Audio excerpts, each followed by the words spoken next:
Welcome to the 1% Club.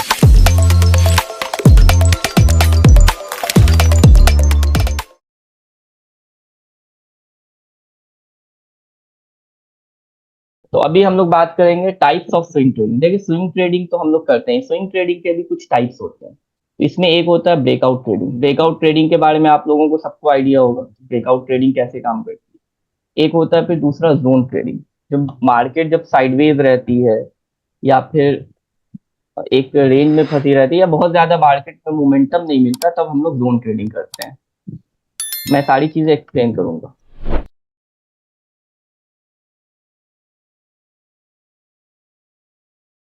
तो ये चार टाइप्स हैं स्विंग ट्रेडिंग के। सबसे पहले ब्रेकआउट ट्रेडिंग। ब्रेकआउट ट्रेडिंग क्या होता है? ब्रेकआउट ट्रेडिंग में जो हम लोग एंट्री एग्जिट जो भी चीजें करते हैं, उसमें आपको इसका ध्यान रखना होता है कि कोई भी स्टॉक ब्रेकआउट दिया, जैसे अभी फिलहाल जैसे वो अपना डोम्स का जो आईपीओ ब्रेकआउट था, इससे डोम्स, इस पे ही हम लोग discuss। तो डोम्स का जो ये है, इसने ब्रेकआउट दिया था, इसने यहाँ पे बिल्डअप बनाया था, ब्रेकआउट दिया, अभी क्या है, रीटेस्ट कर दिया।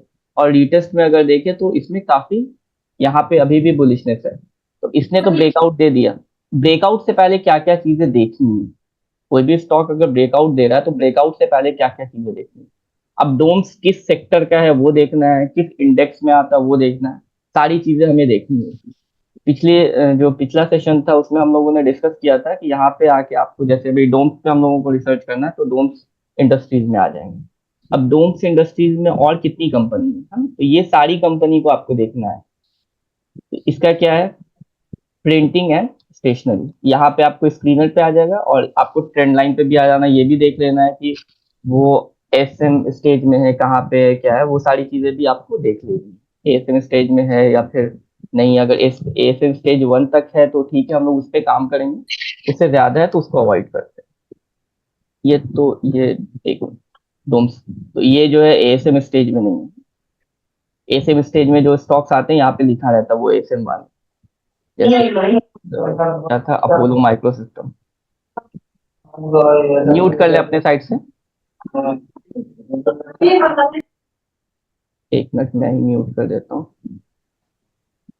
तो ये अपोलो माइक्रो सिस्टम, जिनको भी जो भी डाउट्स होंगे अभी तो वो चैट में डाल।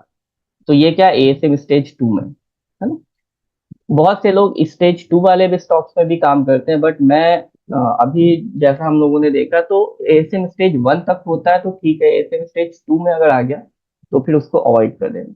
तो अभी जैसे डोम्स का, अब डोम्स में कौन सा यहाँ पे आ रहा है, फ्लेयर आ रहा है, कैमलिन आ रहा है, तो इन सबके आपको चार्ट्स को देखना है। अब जैसे फ्लेयर को देखते हैं।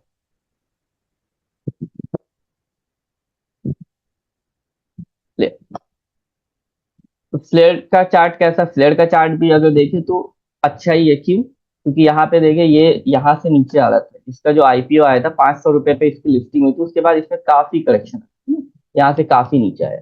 अब यहाँ पे क्या हो रहा है, यहाँ पे अगर देखें हम लोग तो डे टाइम फ्रेम पे इसने यहाँ पे बॉटम बना दिया, ये बॉटम आउट हो चुका है। बॉटम आउट, इसने यहाँ पे डबल बॉटम का स्ट्रक्चर बनाया, तो ये बॉटम आउट होके अब ये क्या, यहाँ पे रीटेस्ट कर रहा है, ऊपर जाने की तैयारी कर, तो ये भी स्ट्रांग है। और देखते हैं, लिंक को देख लेते हैं। इससे क्या होगा कि इससे इस सेक्टर के जितने स्टॉक्स होंगे ना, उसके आपको आइडिया उसका मिल जाएगा। तो लिंक भी जो है वो रिवर्सल के लिए, यहाँ पे अगर देखें तो double bottom type structure day पे बना चुका है। तो ये सारे स्टॉक्स में एक मोमेंटम बन रहा है ना। क्लियर है ना? एक बार चैट पे सब लोग डाल दें। तो इन सारे स्टॉक्स में क्या है, एक मोमेंटम बन रहा है। बट हमें जिसमें काम करना है उसमें हम लोगों को अच्छा खासा मोमेंटम चाहिए। सिर्फ एक दो स्टॉक ऐसा नहीं है कि हमने ये चार स्टॉक देख लिए उसके बाद हो गया। हमें सारे स्टॉक्स को ध्यान में रखना है। और कौन सा है, तो ऐसे करके हमें रेप्रो को भी देख लेते हैं।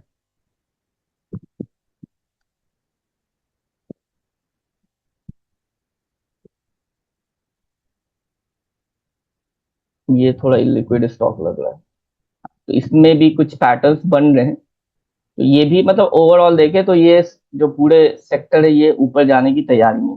कई बार क्या होता है कि हम लोग सोचते हैं केमिकल के स्टॉक्स भाग रहे हैं, अब केमिकल का इंडेक्स नहीं है, केमिकल का सेक्टर नहीं है, तो अब उसमें कैसे काम करें? तो केमिकल सेक्टर्स, अगर आपको केमिकल का सेक्टर नहीं मिल रहा तो आपको यहाँ पे आ जाना, केमिकल के जो स्टॉक्स है उसकी लिस्ट आपको मिल जाएगी, तो उन सबको भी देख लेना। और उसके साथ आप क्या कर सकते हैं, इन सारे स्टॉक्स को मिला के आप अपना एक इंडेक्स की तरह भी उसको देख सकते हैं। जैसे अगर मैं डोम्स रेप्रो, लिंक, एस चान, इन सबको मिला दूं तो यहाँ पे एक इंडेक्स बन जाएगा। रेप्रो को मैंने मिला दिया। अब यहाँ पे कुछ नहीं करना, प्लस यहाँ पे सर्च कर लेना डोम्स, फिर से कर लेना प्लस, फिर से यहाँ पे लिंक, लिंक डाल देना।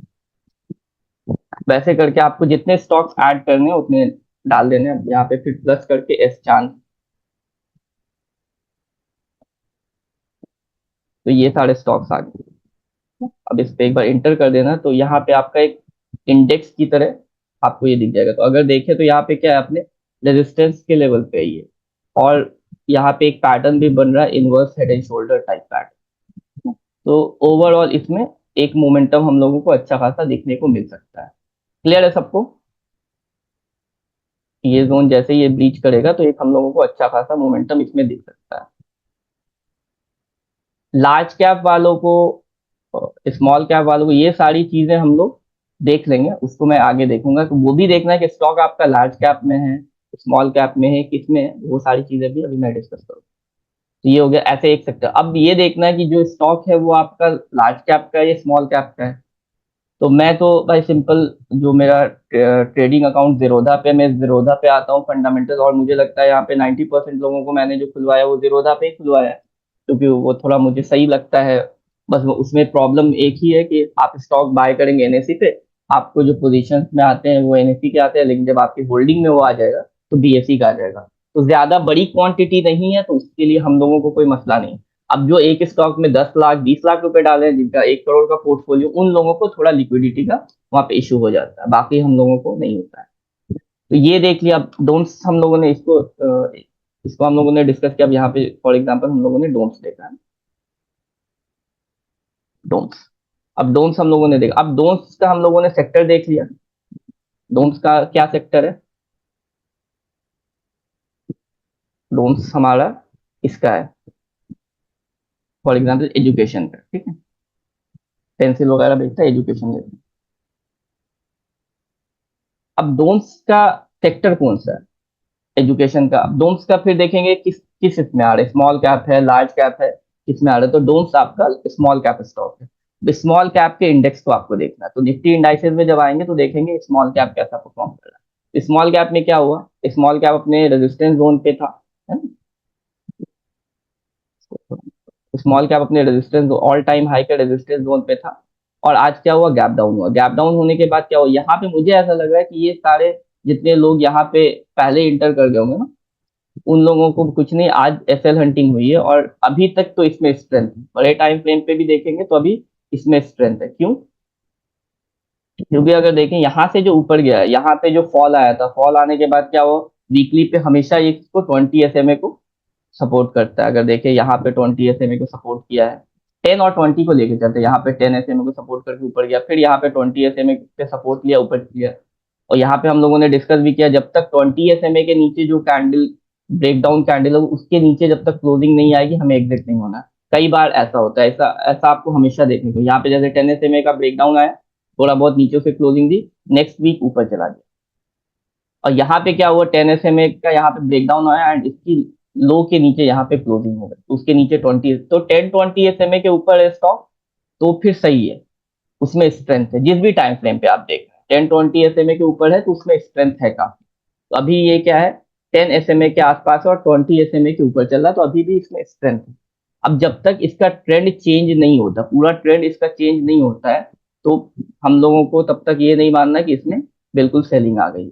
यहाँ पे जैसे ही नीचे आया था, तो यहाँ पे देखिए, यहाँ पे जो ब्रेकडाउन आया था इस जोन पे, उसके बाद कितनी बड़ी बड़ी कैंडल्स बन के नीचे आ रहे थे। अभी क्या है, अभी यहाँ पे इसमें एक गैप डाउन हुआ, गैप डाउन के बाद भी इसमें सेलिंग नहीं आई है, एक डोजी टाइप कैंडल बन गई है। तो हो सकता है नेक्स्ट कुछ ट्रेडिंग सेशन में यहाँ से या यहाँ से ये ऊपर चला जाए। ऊपर जब तक इस जोन के ऊपर नहीं ट्रेड करता है, इस जोन के ऊपर जब तक ट्रेड नहीं करता है, तब तक हम लोग ये नहीं मानेंगे कि अब इसमें एक बड़ा मोमेंटम देखने को मिलेगा। और मार्केट में बड़ा मोमेंटम हमेशा कब मिलता है, जब आपका जो भी स्टॉक है, जो भी सेक्टर, जिस भी इंडेक्स में आप काम कर रहे हैं, वो एसएल हंटिंग करके ऊपर जाएगा, मतलब पेन एरिया बना के ऊपर जाएगा। तो ये सारी चीजें हम लोगों ने वीडियोस में डिस्कस की है, तो आप लोगों को वो समझ में आती होगी। तो इसमें हम लोगों ने देख लिया ये किसमें, स्मॉल कैप का है,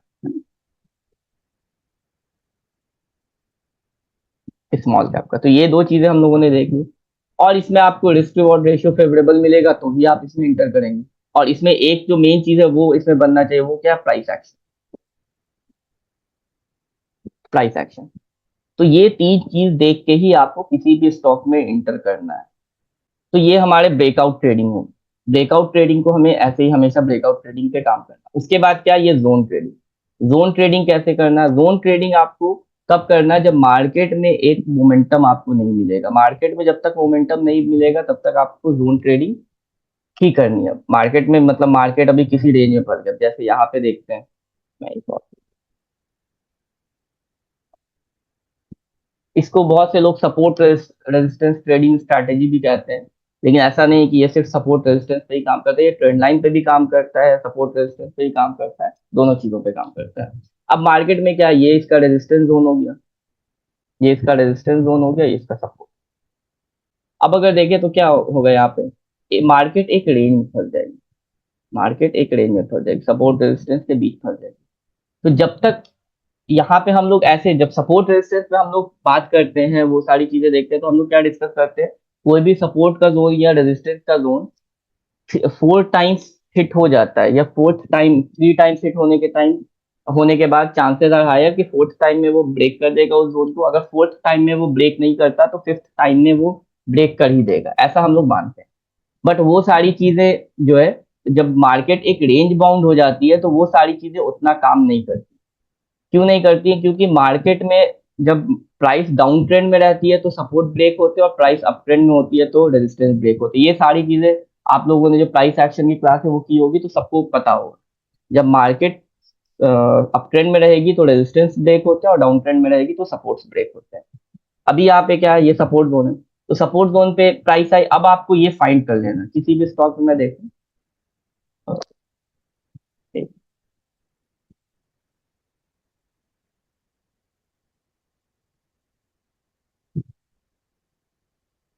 जैसे यहाँ पे है, यहाँ पे मार्केट क्या एक रेंज में फंस गई थी ना। तो अब प्राइस यहाँ पे आई, नीचे आई, फिर ऊपर गई, फिर नीचे आई, उसके बाद तो मोमेंटम आया, इसने ब्रेक करके ही ऊपर चली गई। तो इसमें आप लोगों को कुछ ऐसा, जब एक टाइट, एक ज्यादा लंबा टाइम का कंसोलिडेशन होता है तब आपको उस पर इंटर करना होता है। बहुत सारे स्टॉक्स बहुत टाइम तक रेंज बाउंड रहते हैं, जैसे ये देखें ना। तो यहाँ पे क्या है, ये रेंज बाउंड है। अब जैसे यहाँ पे देखेंगे, अब 2 आर पे यहाँ पे है, अब 2 आर पे देखेंगे तो क्या होगा, ये एक रेंज बाउंड में फंसा हुआ है, रेंज बाउंड में फंसा हुआ है। तो रेंज बाउंड में जब मार्केट फंसी रहेगी तो जब भी प्राइस सपोर्ट जोन पे आए, सपोर्ट जोन पे आने के बाद जैसे यहाँ से ऊपर गई, उसके बाद फिर से सपोर्ट जोन पे, सपोर्ट जोन पे आने के बाद कुछ डबल बॉटम टाइप स्ट्रक्चर का ब्रेकआउट दे, या फिर आपको कुछ बुलिश कैंडल यहाँ पे जैसे देख लेते हैं, यहाँ पे आई, उसके बाद आपको एक बुलिश सिंगल पिंग का ये मिल जाए, पैटर्न मिल जाए, तो फिर आप इस पे ट्रेड कर सकते हैं। हम लोग जोन ट्रेडिंग करते इसलिए क्योंकि मार्केट में जब कुछ नहीं मिल रहा है तभी हम लोग जोन ट्रेडिंग करते हैं। तो अब यहाँ पे बुलिश सिंगल्फिंग मिलेगी या फिर डबल बॉटम का ब्रेकआउट आएगा तो आपको उस पे एंट्री ले लेनी है। और आपके जो टारगेट्स होंगे ना, तो वो पूरा ये नहीं होगा कि यहाँ पे हमने इंटर किया और यहाँ पे हम एग्जिट करनी, नहीं। आपको 50% क्वांटिटी, जब प्राइस 50% मूव दे दे, इस जोन का 50% मतलब यहाँ तक मोमेंटम प्राइस दे दे, तो आपको 50% क्वांटिटी बुक कर लेनी, या फिर जिन लोगों को ज्यादा सेफ साइड रहना तो 100% भी आप लोग कंसिडर कर सकते हैं। 100% यहाँ से, जैसे प्राइस यहाँ पे गई ऊपर, यहाँ पे आपको बुक करके निकल जाना। तो ये हम लोगों को अभी देखने में लग रहा होगा कि बहुत छोटा है, ऐसा जरूरी नहीं। ये पूरा जो जोन होता है ये 10-20% का होता है। अगर हम यहाँ पे डिस्कस करें, ये जो जोन है ये कितने परसेंट का, ये जो जोन है ये 10% का, 10% का अगर जोन है, तो आप यहाँ पे कोशिश ये करें कि अगर यहाँ पे इस जोन पे कहीं पे आपको एंट्री मिल गई है तो यहाँ पे या फिर इस जोन पे ज्यादा सेफ ये रहेगा कि आप 5% 7% लेके निकलते बने, और जितने टाइम पे वहां पे एंट्री मिली उतने टाइम पे एंट्री बनाए। और एक टाइम ऐसा आएगा कि आपका एसएल हिट हो जाएगा, एक टाइम ऐसा आएगा कि सारी चीजें बुलिश रहेगी, उसके बाद भी आपके एसएल हिट होने के चांसेस रहते हैं। बट ज्यादातर जो डबल बॉटम का रिवर्सल आता है, जो प्राइस एक्शन पे जो रिवर्सल आता है, तो उसके बाद हम लोग ऐसा मान लेते हैं कि प्राइस यहाँ से कुछ ना कुछ अपसाइड मोमेंटम तो देगी ही, है ना, कुछ ना कुछ तो अपसाइड मोमेंटम देगी। और इसका ध्यान रखना, अगर आप डे टाइम फ्रेम पे काम कर रहे हैं तो आपके जो जोन्स है वो डे टाइम फ्रेम के हिसाब से मार्क नहीं होना, आपको वीकली पे मार्क करना है। और डे टाइम फ्रेम पे जैसे इसने डबल बॉटम बनाया है तो उसी हिसाब से आपको बुक कर लेना है ना। अब आपने 1 आवर पे एंट्री ली और आप डे टाइम फ्रेम पे खोज रहे हैं कि इसका 50% कहाँ तक है, नहीं, आपको 5-7% भी अगर जोन ट्रेडिंग में मिल रहा है तो वो अच्छा है, वैसे आपको बुक करते हुए निकलते बनना।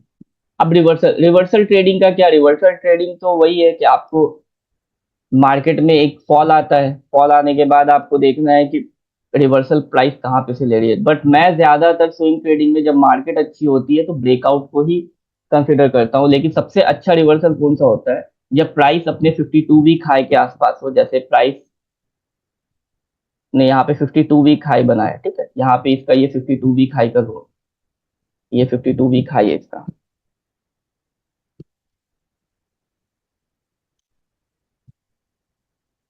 ये इसका 52 वीक हाई का जोन। इसको मैं थोड़ा ये करूँ। अब प्राइस ने इसको ब्रेकआउट दे दिया, ब्रेकआउट देने के बाद अच्छा खासा मोमेंटम आया, 20-30% का मूव आ गया यहाँ पे। उसके बाद क्या होगा, अब यहाँ पे फिर से करेक्शन होगा, अब यहाँ पे फिर से करेक्शन हो गया, प्राइस यहाँ पे आई। प्राइस यहाँ पे आने के बाद कुछ डबल बॉटम टाइप स्ट्रक्चर बनाएगी, तो फिर हम लोग इसको इस पे इंटर कर सकते हैं। 52 वीक हाई ब्रेकआउट को मैं इसलिए बहुत ज्यादा प्रेफरेंस देता हूँ, उसके पीछे का रीजन ये है कि जो भी स्टॉक 52 वीक हाई पे है, इसका मतलब है वो अपने साल के हाई के आसपास है, या उसका ब्रेकआउट दिया तो अपने साल के हाई को ब्रेक किया है। तो उसमें फंडामेंटली कुछ ना कुछ तो रीजन होगा जो वो इतना ऊपर जा रहा है, एक बात। और दूसरी बात है कि वो स्टॉक स्ट्रांग है, क्योंकि जो वीक स्टॉक होंगे वो वहां तक पहुंचेंगे ही नहीं। तो यहाँ पे कुछ आपको डबल बॉटम टाइप का स्ट्रक्चर बने या कुछ वैसा बने तो फिर उसमें आप काम करें। यहाँ पे आपको ये डबल बॉटम टाइप का स्ट्रक्चर भी आप ब्रेकआउट हुआ, आप एंट्री कर। अब इसमें कुछ एग्जांपल्स हैं मेरे पास।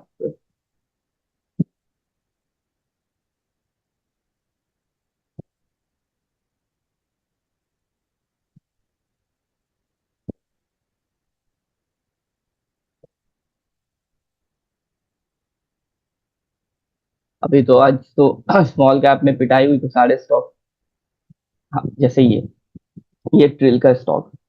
अब इसमें क्या हुआ, ये यहाँ से 52 वीक का इसका ये था, इसको ब्रेकआउट दिया इसने, और ब्रेकआउट देने के बाद ये नीचे आया, नीचे आया तो ये इस जोन से ये पलटा, इस जोन से ये पलटा। तो अभी अगर देखें तो यहाँ पे तो डे टाइम फ्रेम पे कोई बहुत अच्छा प्राइस एक्शन नहीं बना है, बट अगर छोटे टाइम फ्रेम पे देखें तो यहाँ पे कुछ ना कुछ तो प्राइस एक्शन बना ही होगा।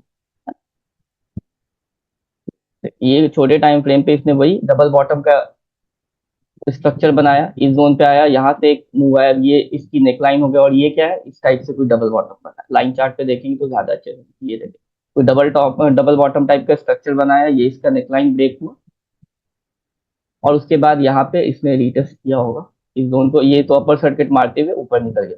तो यहाँ पे क्या हुआ, यहाँ पे 52 वीक हाई, इसका मतलब है कि ये काफी स्ट्रॉन्ग है तभी इतना ऊपर जा रहा है। फिर नीचे आके डबल बॉटम का स्ट्रक्चर बनाया। अब यहाँ पे वो आपके रिस्क रिवॉर्ड रेशियो के हिसाब से आपको देखना है कि वो कितना मोमेंटम देता है। अगर कोई यहाँ पे एंट्री कर रहा है, कोई यहाँ पे एंट्री कर रहा है और यहाँ पे उसको डिसेंट टारगेट मिल रहा है, वो एग्जिट कर जाएगा तो वो ज्यादा अच्छा है।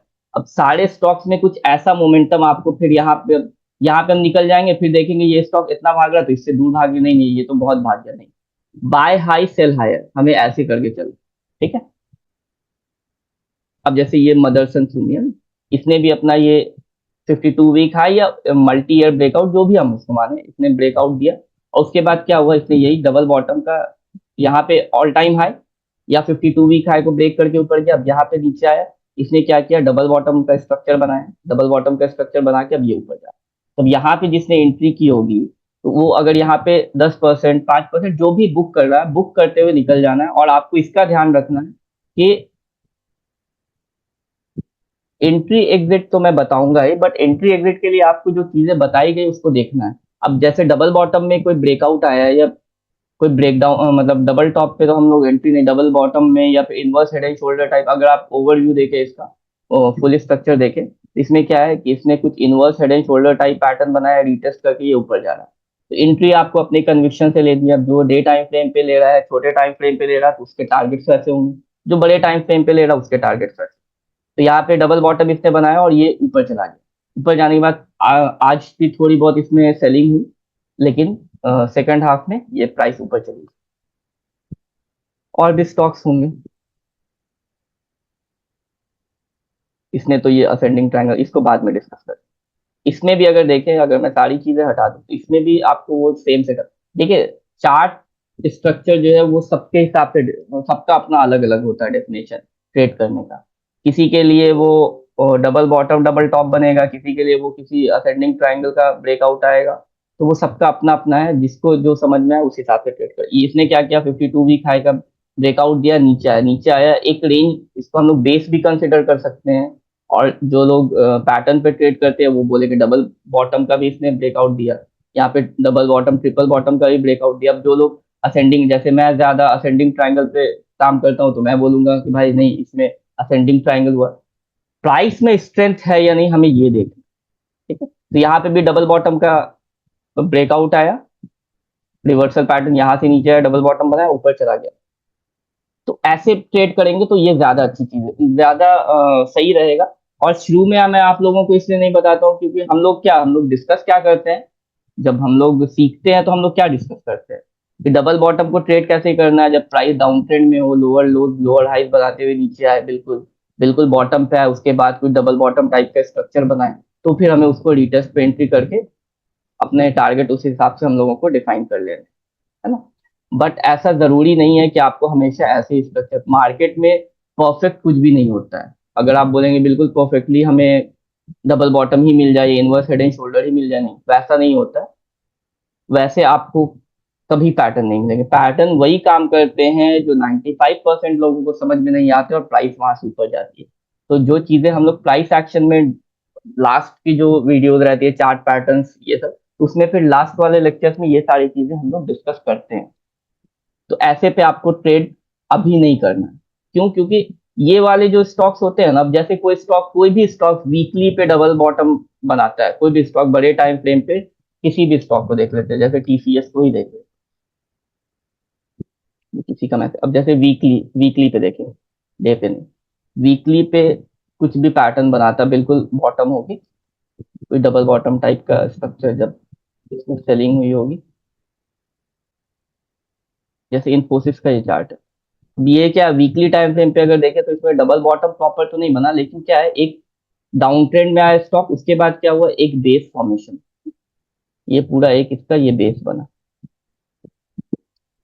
इसका रेंज का ब्रेकआउट आया, ब्रेकआउट आने के बाद वीटेस्ट, जब वीकली टाइम फ्रेम पे जो स्टॉक होते हैं ना, उसको हमें पकड़ना होता है, तो उसको हम लोगों को पोजिशनल के लिए उसमें काम करना होता है। वीकली टाइम फ्रेम पे जो एंट्री एग्जिट सब करें, उसमें कुछ टारगेट भी ऐसे मिलते हैं, और आपको ये टाइम ड्यूरेशन भी कुछ ऐसे ही होगा। अब 2014 की बाइंग है, आप 16 में उसको बेचेंगे, 17 में बेचेंगे, इतना ज्यादा नहीं, 2014 में आपको 15 में 30-40%, अगर 15 तक मिला तो उसको बेच के निकल जाना। जैसे यहाँ पे बीच में हुआ, प्रॉपर डाउन ट्रेंड में थी प्राइस, ये प्रॉपर प्राइस क्या है, डाउन ट्रेंड में,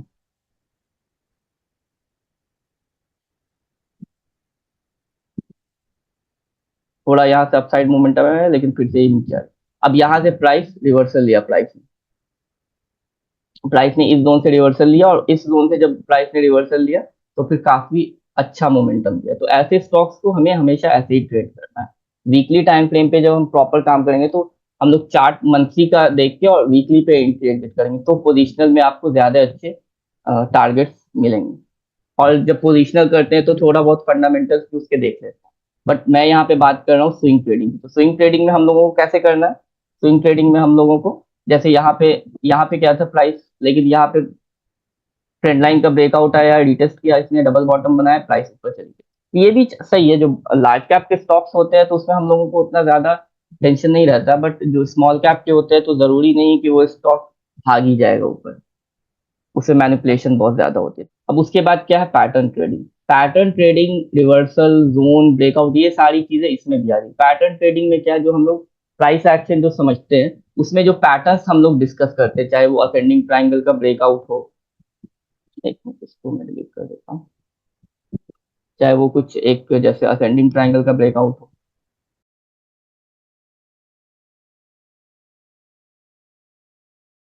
जैसे ये यहाँ पे प्राइस ऊपर गई, यहाँ पे ब्रेकआउट दिया प्राइस ने, तो इस पे हम लोगों की एंट्री बन जाएगी। एंट्री कब करना है, ये जब प्राइस रिटेस्ट करके यहाँ पे कुछ बुलिश कैंडल देगी, तो फिर हम इस पे एंटर करेंगे। जब तक बुलिश कैंडल नहीं मिलेगी, रिटेस्ट पे एंटर नहीं करना। या फिर कुछ प्राइस एक्शन, अब यहाँ पे ब्रेकआउट देके थोड़ा ज्यादा ऊपर चला गया तो फिर से नीचे आएगा, नीचे आने के बाद डबल बॉटम टाइप स्ट्रक्चर बनाएगा, तो फिर उस पर एंटर कर जाना है। वैसे ही हम लोग जब पैटर्न पे काम करते हैं तो हम लोग फिर डबल बॉटम को ट्रेड कर लेते हैं, डबल बॉटम बना, ब्रेकआउट दिया, रिटेस्ट किया, तो इस पे हम लोग काम कर लेंगे। बहुत सारे पैटर्न्स होते हैं, वो सारी चीजें आप लोगों को बताइए।